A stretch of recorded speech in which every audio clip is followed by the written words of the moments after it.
Hello everyone. Back again with film recaps. In this video, I'm going to recap one of the horror thriller films from 2024, titled The Strangers Chapter 1. Before we get to the storyline, I'd like to wish everyone a happy and great day. Without further ado, let's get straight to the storyline. The movie begins in the middle of a dense forest, where a man named Jeff Morrell is desperately trying to escape. Suddenly, he stumbles downhill and is severely injured, to the point where he is unable to run any further. Jeff tries to crawl to safety, but soon finds himself cornered by three masked strangers: Scarecrow, Pin-Up Girl, and Dollface.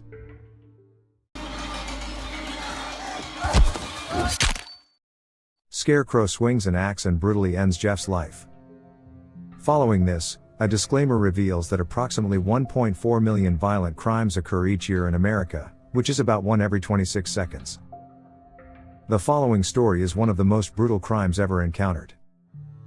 The scene then shifts to Maya and her boyfriend Ryan, who are driving to Portland to celebrate their 5th anniversary. During their journey, they decide to take a detour from the highway to find the nearest diner. They also engage in some romance, which almost causes them to crash into another vehicle. It is revealed that Ryan is asthmatic, so the incident leaves him gasping for air. The couple then drives for some time, until their phones abruptly lose signal, of course. This weirds them out a bit, but they continue driving ahead, hoping for the best. In the next scene, they eventually arrive at a small town named Venus, and stop at a local diner for lunch. Inside the diner, another couple overhears their conversation, and chimes in that they too are celebrating their wedding anniversary. But Maya clarifies that they're just dating, and aren't married. Shortly after, the couple finishes their meal and prepares to leave. But then, they notice a missing poster for a man named Jeff Morrell. The waitress reveals that he was last seen dining here before he vanished without a trace. The couple then prepares to continue their road trip, but when they get to their car, the car won't start. As Ryan continues to struggle, a local mechanic named Rudy shows up and offers to help at his nearby garage. After checking it, Rudy claims that the alternator's been shot, so they'll have to get a new one from the dealer. Since the store is already closed, he can only get it fixed by tomorrow afternoon. This means the couple has no choice but to stay here overnight. Maya asks if there are any accommodation options in the area, to which Rudy responds that the local motel is closed for repairs. Fortunately, one of the diner waitresses suggests they stay at a nearby Airbnb. She explains that the owner only uses the cabin during hunting season, and rents it out the rest of the year. Upon hearing everything, Ryan grows suspicious and accuses Rudy of scamming them. He believes the mechanic deliberately messed with their car to earn a good profit. But Maya dismisses his concerns, claiming that he's just being paranoid over nothing. Maya insists there's nothing to worry about, and agrees to get the car repaired the next day. The waitress then offers to help by driving them to the Airbnb cabin, as she's heading in that direction anyway after work. Just then, Maya and Ryan encounter two creepy kids handing out pamphlets, asking if they're sinners. Ryan jokes with them, but the kids just walk away silently. Later on, the couple accepts the waitress's offer, and after a while, they arrive at the cabin in the middle of the woods. Following this, Maya and Ryan take the keys, unlock the door, and eagerly step inside the cabin. The place actually looks comfortable, and Maya comments that she finds it better than a motel. At night, Ryan tries to place a pack of beer in the fridge, only to discover it's not working. They soon come across an emergency contact number for the homeowner, Joe. Maya then asks Joe to send someone to repair the refrigerator ASAP.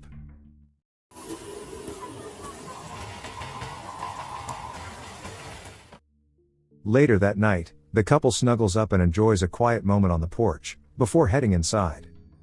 They then try to engage in some intimacy, but are abruptly interrupted by some loud bangs on the door. Maya and Ryan get their act together, and to their shock, they find a girl standing eerily in the shadows. She asks about someone named Tamara, but they inform her that she might have the wrong house. The girl simply stands there for a few seconds, and then leaves from there.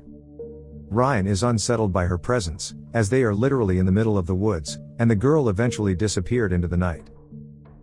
In the next scene, we see the couple talking about their lives and future plans. Maya broaches the subject of marriage, and she now wants to spend her life together with Ryan. Ryan is delighted to hear this, but the excitement also causes him to suffer an asthma attack. He then starts looking for his inhaler, but Maya says she accidentally left it in the car. With no other options, Ryan decides to use the old motorcycle parked outside to quickly fetch his inhaler from the town. He also promises to pick up some food for both of them. While alone, Maya engages in a video call with her friend, but their conversation is abruptly interrupted by a clattering noise. She then hears some loud footsteps coming from outside. Assuming that Ryan has returned, she calls out to him, but receives no response. Just then, someone starts banging at the door, scaring the life out of her. Maya looks through the peephole, and is shocked to find the same creepy girl from earlier. She once again asks about Tamara, but Maya firmly states that there's no one here by that name. Unfortunately, the stupid girl keeps asking the same question while banging on the door. As Maya is trying to deal with her, we see a mysterious person lurking inside the room. Shortly after, she hears footsteps moving away from the house, and assumes the girl has finally left her alone. Maya sits back down to resume her drink, but then, she realizes that her phone, which she had left on the table, has gone missing. Maya eventually manages to find it on a nearby shelf. As she remains puzzled how it got there, she is startled to hear someone singing a lullaby outside the cabin. Feeling increasingly uneasy, Maya decides to call Ryan, but it goes to voicemail, and she informs him about the situation. Maya decides to confront the troublemaker outside, but when she opens the door, she finds no one around. She then returns to the cabin, and lights a joint to alleviate her stress. Meanwhile, Ryan arrives at the garage, and grabs his inhaler from the car, but he's suddenly confronted by Rudy. The mechanic appears to be irritated as he wasn't informed about his arrival beforehand. He could have easily mistaken Ryan for a burglar. Feeling uneasy, Ryan apologizes and hastily leaves the garage on his motorcycle. He then stops at a local diner, where he unexpectedly encounters the couple from earlier. Elsewhere, Maya decides to play the piano to distract herself when suddenly, she hears something behind her, but finds no one, so she continues playing. But unbeknownst to her,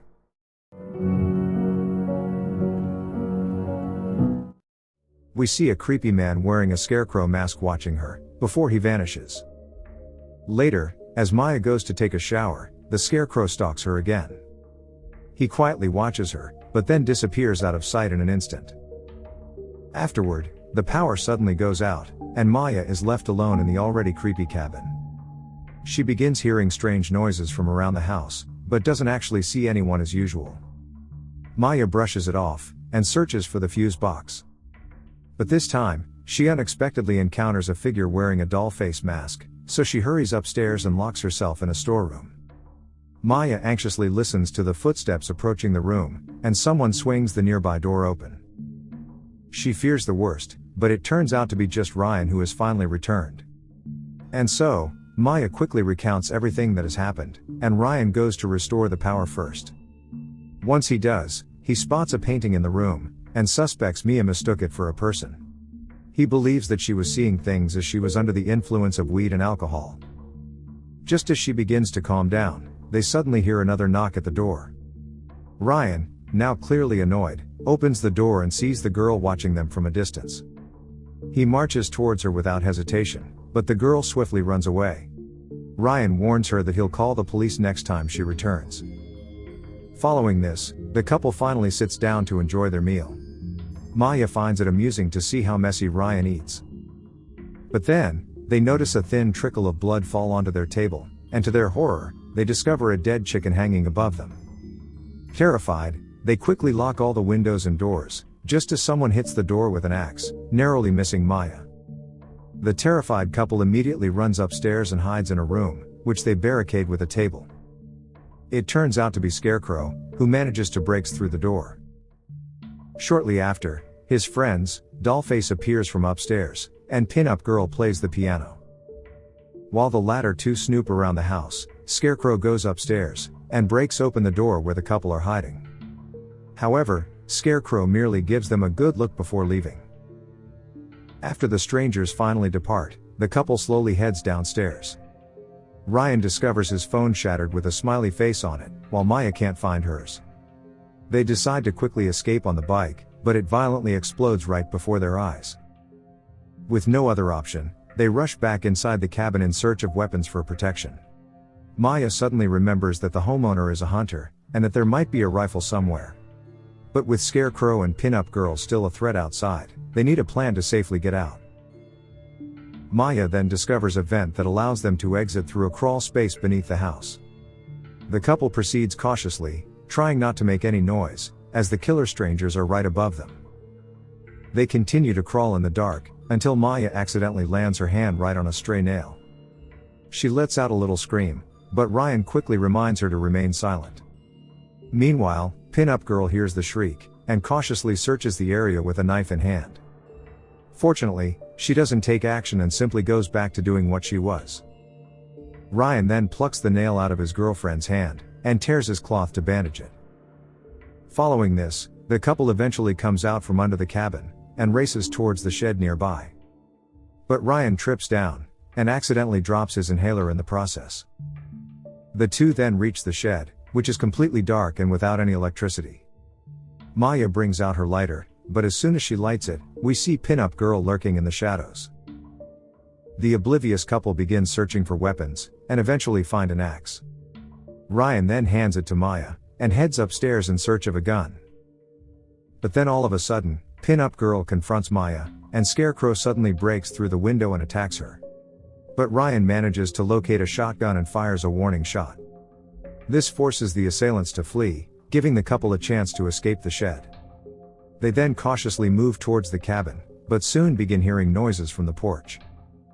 Realizing that this is his best chance, Ryan fires a shot at the unknown figure, killing him instantly. But when the couple goes to inspect, they are shocked to discover that the person is without a mask, and might be none other than Joe, the owner of the cabin who had arrived to fix the refrigerator.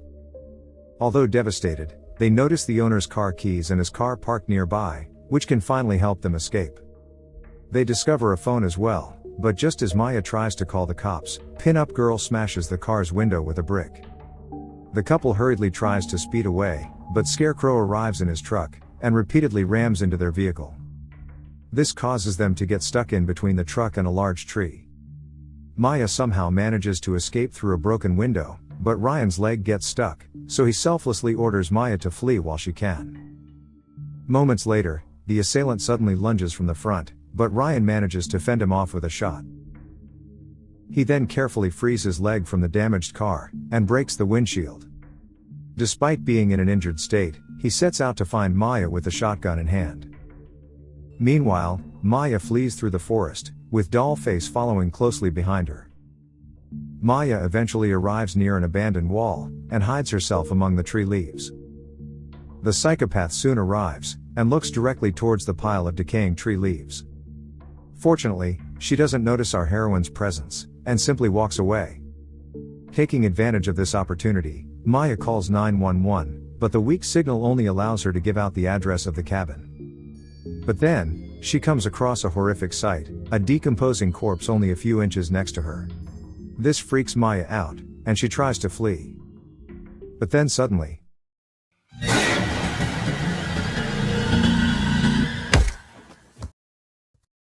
elsewhere, Ryan is almost out of breath as he's having an asthma attack. But he manages to calm him down by using a stray bottle as a makeshift inhaler. He then continues his desperate search for Maya, and eventually encounters Pin-Up Girl. Ryan swiftly holds her at gunpoint and orders her to drop her knife.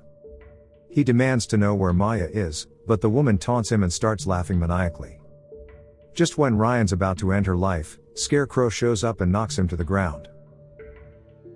He later wakes up in the cabin, tied to a chair next to Maya, with the three masked assailants standing ominously before them. In their dreadful situation, Ryan proposes to Maya, and she tearfully accepts him. But their brief moment of hope is shattered when Pin-Up Girl suddenly stabs Ryan in the abdomen. Maya watches helplessly as Scarecrow knocks over her boyfriend's chair to the ground. The poor guy then chokes on his own blood and tragically passes away within moments. Maya confronts them, and desperately asks why they are doing this to them. In an eerie tone, Pin-Up Girl simply responds, "Because you are here."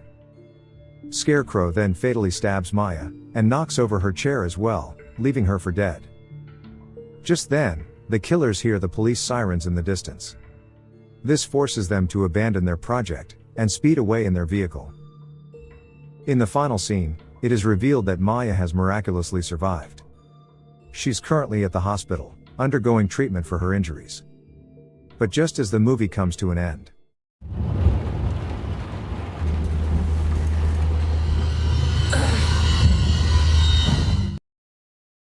Okay guys. Thanks for watching. See you again in the next video.